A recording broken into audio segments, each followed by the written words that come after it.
Today we're looking at the difference between a 5 wood, a 5 hybrid and a 5 iron, and while on the face of it, it may seem very obvious, they do all look very different. As always in golf, there's a bit more to it, so let's dive straight in, shall we? Now, first of all, let's address those very obvious visuals, and let's start with the 5 iron. This is often the longest iron, or the one that goes the furthest in many modern sets. Now, back maybe 15 years ago, probably remember a lot of you, well, iron sets would generally start with a 3 iron, but the trend then veered towards starting at 4 iron, and now many sets even start at a 5 iron. And why is that? Well, it's a lot to do with technology, really. Modern 5 irons tend to hit the ball further than those of yesteryear, and they're engineered also to be easier to hit. And manufacturers found that outside the top tier of golfers, most players find 3 and 4 irons really difficult to hit, and so it's evolved that the 5 iron is now often the longest iron in many sets. Next, let's jump to the 5 wood, and of course this type of club has been around forever really. Years ago the driver used to be called the 1 wood. Lots of players then and now also carry a 3 wood, which is basically, you probably have one, a more lofted, smaller headed, easier to hit version of the driver, and so it goes on. You can get a 4 wood, a 5 wood, even a 7 wood, where basically the heads become smaller and the loft goes up as the numbers go up.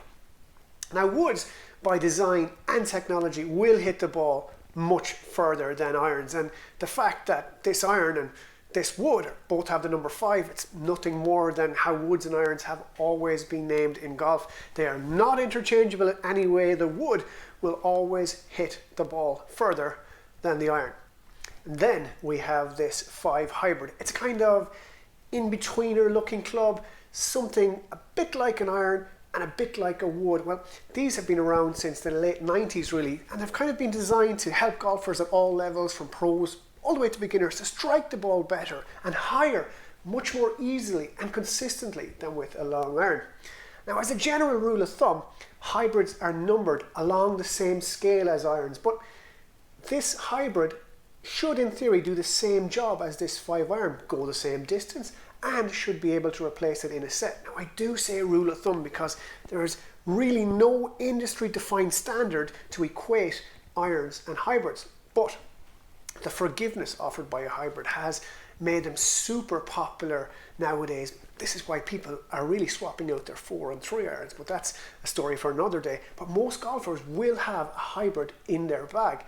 But if you look at the shape of this 5 hybrid head compared to the 5 iron, you can see the extra bulk in the hybrid, which gives it a lower center of gravity than an 5 iron counterpart, and results in a higher trajectory. So a 5 iron hit crisply might send the ball in low with some rollout, while the 5 hybrid might send it on a much higher trajectory with a softer landing. Well, that's the theory anyway.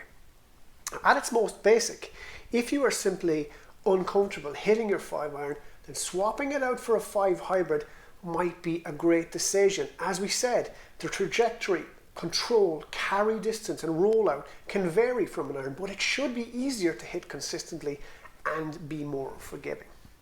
Now, could a golfer have a 5 iron, a 5 hybrid and a 5 wood in the same bag?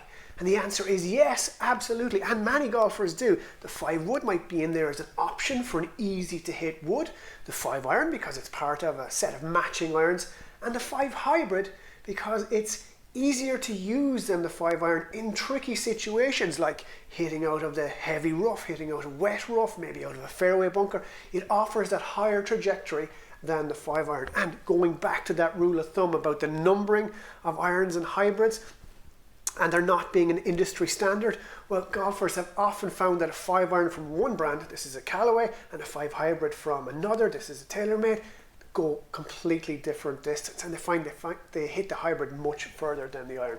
So there you go. I do hope this explains the difference between a 5 wood, a 5 hybrid and a 5 iron. And if you enjoyed this video, we would love you to hit like and subscribe to the Golfbidder YouTube channel. It really means a lot to us. And of course, stay up to date with the very latest news and equipment reviews on Golfbidder, Facebook, Twitter and Instagram. For me for now though, it's Donal, out.